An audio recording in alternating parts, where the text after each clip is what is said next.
Everyone, welcome back. This is What Elon Said with Kevin and Mark, and today is Wednesday, March 9th, 2022, and we're going to look at what Elon said today. So we have Twitter open, and we are looking at a tweet related to one from Mark Andreessen yesterday, where he commented about ESG funds and ESG investing, and kind of insinuating that we're going a little too far with some of the ESG commentary. And when we talk about wanting to bring in defense or military defense into ESG, that might be going a little too far. And Elon Musk replied with, ESG rules have been twisted to insanity. And then Brett Winton of ARK Invest had a few comments in the thread as well. And this one in particular that Elon responded to, Brett says, just indicative of how ESG framing has always been broken. It's backwards looking, massively subjective to the moment's political whim, rewards compliance reporting and box checking at the expense of rewarding prospective impact. And Elon says ESG should be deleted, if not fixed. And it's an interesting dialogue here, just conversation happening about, really what does ESG mean? Why? Like, what is it focusing on, and really what's the value of it? And I think it comes back to Elon's feelings about talk versus action. And I believe he feels that action is more important than talk. He's mentioned it before, saying the signal to noise ratio needs to be high, meaning that there needs to be more action taken and less general noise and excess, particularly when running a business, but in this regard to global affairs as well. Yeah, that makes total sense. And, it sounds like it's something that is so broadly defined with those funds that it becomes, it kills the purpose. It should just be eliminated if it's not a focused outlet. As you said, with what Elon said, either it's very active in a focused way or it just becomes misused. Yeah. And I think that's what's happening, is that there's a lot of organizations, companies out there that are highlighting their ESG efforts by communicating them, but when digging into the actual action being taken, don't often amount to a whole lot of change. No. No. Here we have just an interesting post by Elon that is playful, but also could have a deeper meaning. He uses some big electronics corporations to spell out the word Satoshi Nakamoto, who is the mythical founder or developer of Bitcoin. So, and he put it through Samsung, Toshiba, Miki, and Motorola, 4 very different companies, to showcase that I don't know why he's picking on the electronics companies and battery development companies in particular, but it is topical right now. Elon has had a lot to say about crypto, Bitcoin, and Doge in the past. And nowadays, especially the last few days, both the president and Congress have raised the specter again of significant regulation on cryptocurrencies. We'll see what that evolves into, but maybe Elon knows something or signaling something that we don't fully know yet. Yeah, I don't like to jump on conspiracy theory bandwagons. I think it's probably just a funny meme that he recognized, but I'm sure that it will fuel the fire of theory that Elon had something to do with the founding of Bitcoin.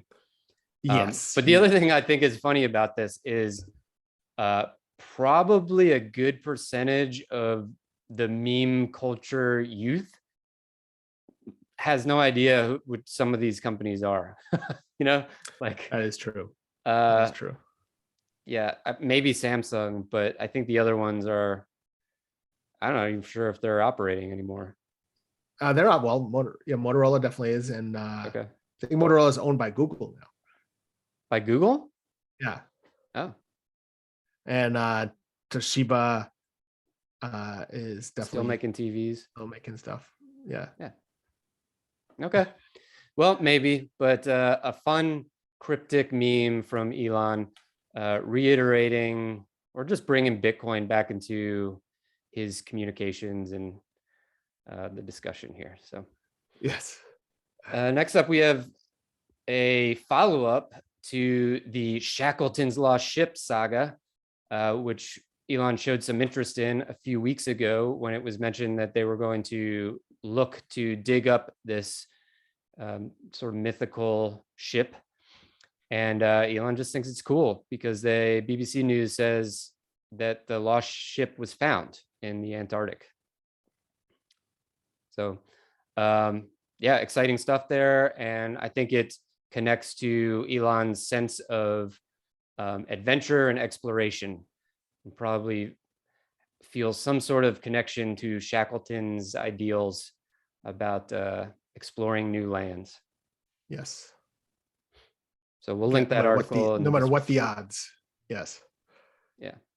Oh, actually, there was one thing that I saw in here that I thought was pretty cool. Was an ad for I don't know if it was real or not. Now I can't find it, but it was an ad that Shackleton had put looking for crew members. He'd Oh put it yes, the like in the famous paper or ad. something, and it's like, Yes. if Yes. you want to risk life and limb exploring new lands, then join us. Yes. Which I think is like perfect for SpaceX and Mars mission. Yeah, very similar. Like, you're not chances are you won't make it. That would have Yeah. been a bad ad to answer. Yeah. I'm sure there were very many curious responses or Yes. follow-ups to Yes. that. All right. So here we have, I think it's the final one, right? This just happened about an hour ago, our time, as of the recording, that another 48 Starlinks have just reached orbit. They launched this morning. I think is that the fourth one this year? And they're just going. So great news that Starlink keeps going. Well, it's the fourth one in 2 weeks, right? In 2 weeks. Wow. Yeah. That's amazing. So they are on a serious roll, and I feel like 2022 is going to be the year of Starlink. Yes, coming to a dish near you. That's right. And we've talked a lot about how Starlink's playing a role in the issues in Ukraine, and I think it's bringing a light to just how important this technology is going to be in the future and for connecting the world. Absolutely. All right, so we're moving to the likes here. There weren't a whole lot of tweets, so jump into this one first. Okay, go ahead. Yeah, so this first one, Elon liked one about nuclear energy. He's been a proponent. He's talked about it quite a bit for years. We saw him that he went to Fukushima when it had an accident a couple of years ago and supported them, both donating and showing that you can still go there. And they're showing a list of countries that get their share of electricity from nuclear. And you could see that France has been, for the last 50 years, has always been the top producer of it for their country. They are a very self-sufficient country. They're not going to be as impacted by what's going on in the world right now. 69%, of course, an Elon number. But interestingly, Ukraine is number 2 in the world, with half their electricity coming from nuclear power. They're notoriously famous for Chernobyl. But outside of Chernobyl, they also had the large plant that was attacked the other day, luckily not damaged, and 3 others. You could see that the US is down at 19%. It's been reducing. And, my only commentary on this is that he understands it, and the message needs to be got out better, that nuclear is very safe now. Most of the plants operating in the US, Japan, and part of Europe are 50 years old now. So that's 1970s technology. The technology is 50 years better now. With the newer plants, they're much, much safer, much less chance of anything dangerous happening to them at all. Even if it leaked, it's a very small amount. And there's no reason why we shouldn't be investing everything we have to be self-sufficient countries with nuclear. Yeah. As you talk about this, I feel like it's analogous in some ways to space travel, right? And that it's very rare. We have experienced some disasters in the past, but if you get the technology right, and if all the parts are working right, which is just getting better and better over time, then your risk of disaster goes lower and lower. And you know, any clutching to the past of the disasters is sort of misguided and lacks understanding of the developments that have been made. That's right.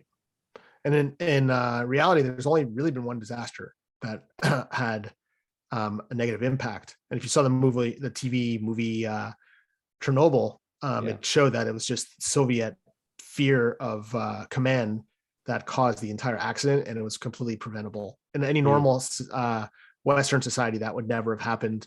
3 Mile Island, nothing actually happened. Nothing was leaked.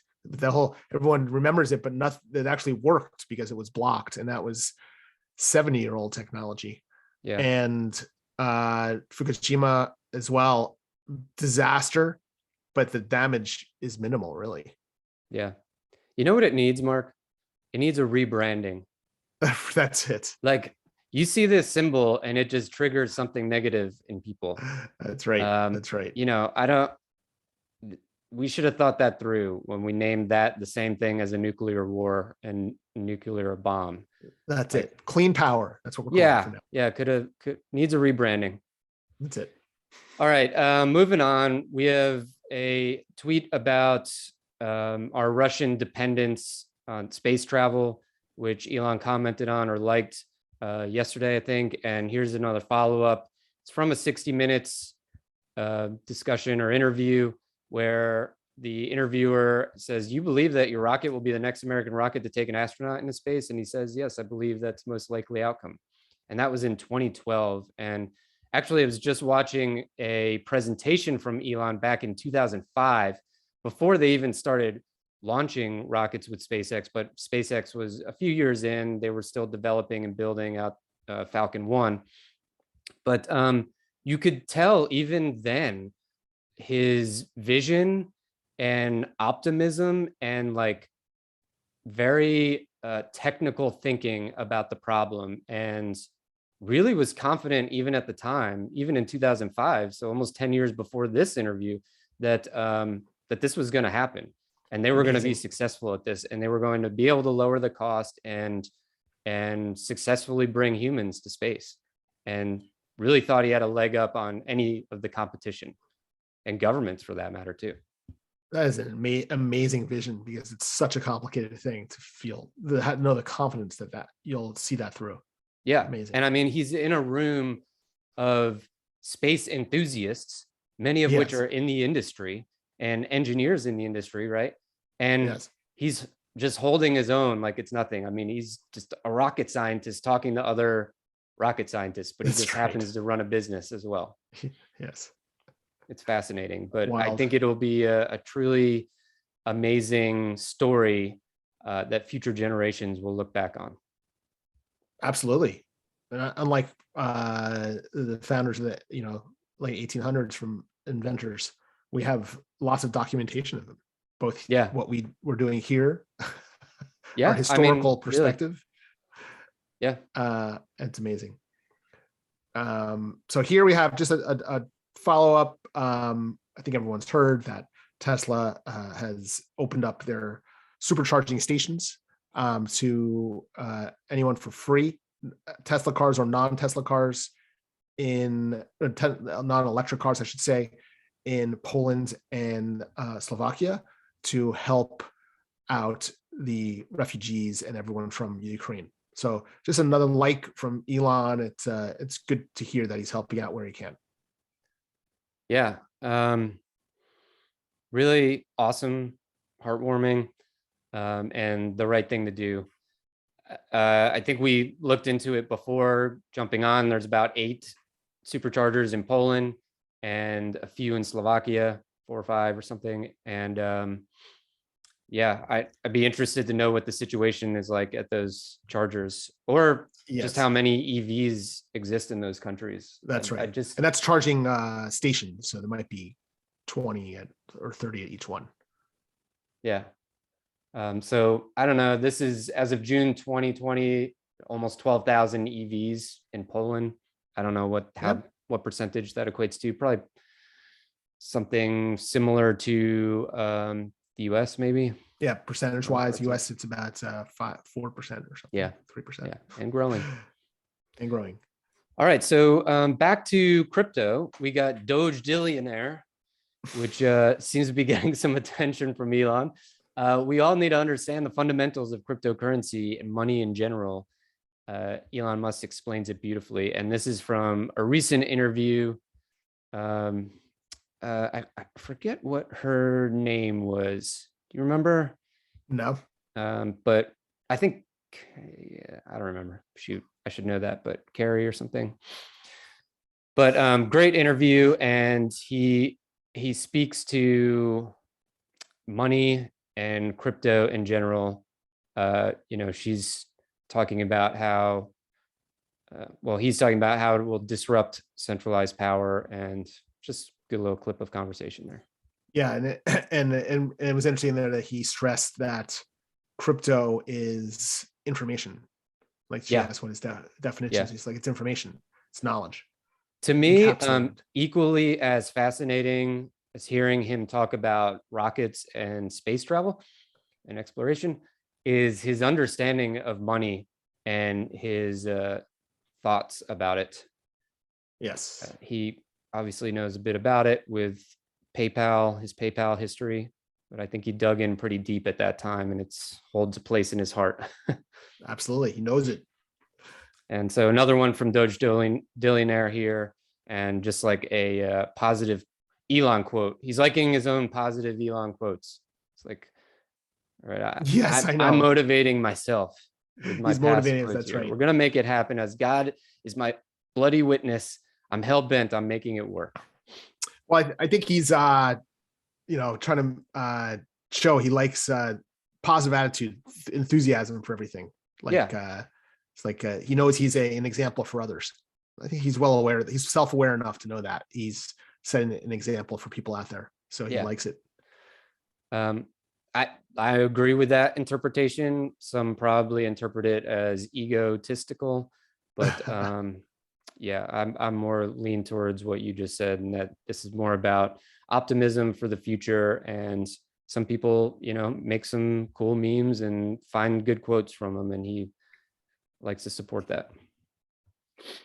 All right, this one's back to the ESG comments. Mark Henderson just with a funny response. I deny this claim from Fox Business that we're mocking ESG on the grounds that ESG is mocking itself. Yes, that's So funny.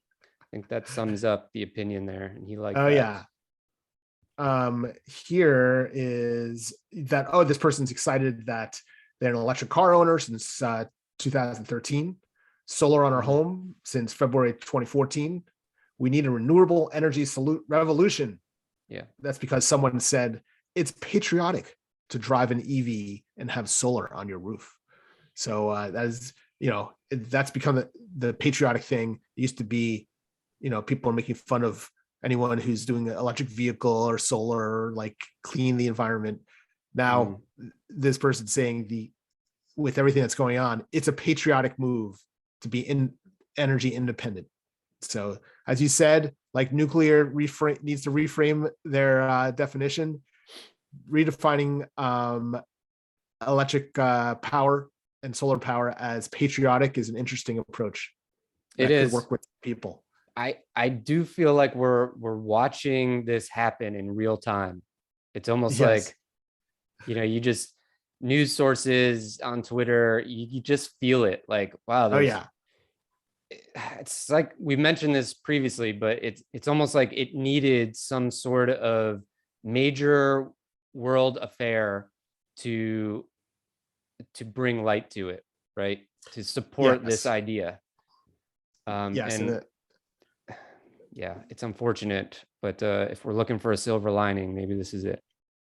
And this is what Kathy Wood always says. She even said it the other day. She runs Ark Invest, that these major crises are the ones that accelerate technology adoption and development.